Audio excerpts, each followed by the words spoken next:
ವಿಜಯಪುರ ಜಿಲ್ಲಾ ಪೊಲೀಸ್ ಇಲಾಖೆಗೆ ಸಮಸ್ತ ವಿಜಯಪುರ ಜನತೆಯ ಪರವಾಗಿ ತುಂಬು ಹೃದಯದ ಕೃತಜ್ಞತೆಗಳನ್ನು ಹೇಳಲಿಕ್ಕೆ ಇಚ್ಛೆಪಡ್ತೀನಿ.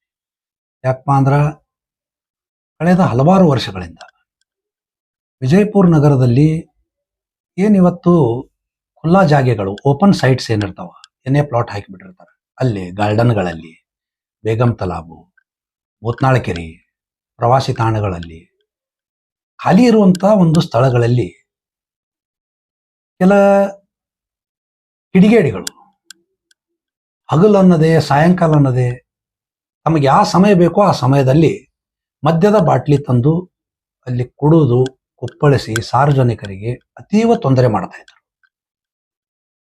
ಇದರಿಂದ ಜನ ಎಷ್ಟು ರೋಸಿಗೆ ಹೋಗಿದ್ರಪ್ಪ ಅಂದ್ರೆ ಯಾರಿಗೆ ಹೇಳಬೇಕು ಈ ಸಮಸ್ಯೆಯನ್ನು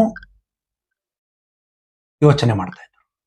ಬೆಳಿಗ್ಗೆ ಎದ್ದ ತಕ್ಷಣ ವಾಯು ವಿಹಾರಕ್ಕೆ ಹೋಗುವಂತ ಜನತೆ, ವಯೋವೃದ್ಧರು, ಹೆಣ್ಣು ಮಕ್ಕಳು, ಚಿಕ್ಕ ಮಕ್ಕಳು ಆಟ ಆಡಬೇಕಂದ್ರೆ ರಸ್ತೆಯ ಮಧ್ಯದಲ್ಲಿ ಆ ಕಿಡಿಗೇಡಿಗಳು ದಾರು ಕುಡಿದು ಬಾಟ್ಲಿ ಒಡೆದು ಹೋಗುವಂತ ಕಾಜುಗಳು ಬಿದ್ದಿರ್ತಿದ್ವು. ಕೆಲವು ಸ್ವಯಂ ಸೇವಾ ಸಂಸ್ಥೆಗಳು ಯುವಕರು ಬೆಳಿಗ್ಗೆ ಎದ್ದ ತಕ್ಷಣ ತಾವೇ ಸ್ವಚ್ಛ ಮಾಡುವ ಕಾರ್ಯಗಳನ್ನು ಕೂಡ ಮಾಡಿದ್ರು. ಅವರಿಗೂ ಕೂಡ ನಾನು ಅಭಿನಂದನೆ ಸಲ್ಲಿಸ್ತೀನಿ. ಆದ್ರೆ ಸಮಸ್ಯೆ ಎಷ್ಟು ಉಲ್ಬಣಗೊಂಡಿತ್ತು ಅಂದ್ರೆ ಈ ನಗರದೊಳಗ ಯಾರಾದ್ರೂ ಅವರಿಗೆ ತಿಳಿ ಹೇಳಲಿಕ್ಕೆ ಹೋದ್ರೆ ಕೆಲವರು ಗುಂಡಾ ಪ್ರವೃತ್ತಿಯನ್ನು ತೋರಿಸ್ತಿದ್ರು.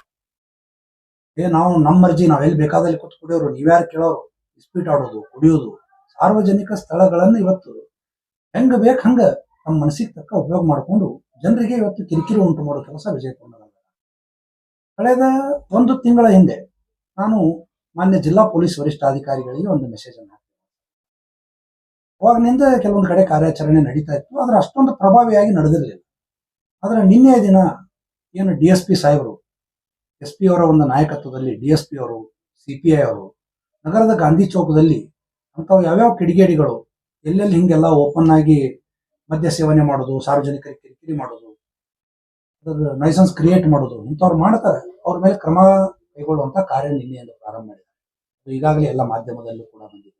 ಅದಕ್ಕೆ ಇದರಲ್ಲಿ ಕಾರ್ಯ ಮಾಡಿ ವಿಜಯಪುರ ಜನತೆಗೆ ಒಂದು ನೆಮ್ಮದಿಯ ಜೀವನ ಮಾಡ್ಲಿಕ್ಕೆ ಅನುಕೂಲ ಮಾಡಿಕೊಟ್ಟಂತಹ ಎಲ್ಲ ಪೊಲೀಸ್ ಅಧಿಕಾರಿಗಳಿಗೆ, ಮಾನ್ಯ ಜಿಲ್ಲಾ ಪೊಲೀಸ್ ವರಿಷ್ಠಾಧಿಕಾರಿಗಳಿಗೆ, ಸಮಸ್ತ ವಿಜಯಪುರ ಜನತೆಯ ಪರವಾಗಿ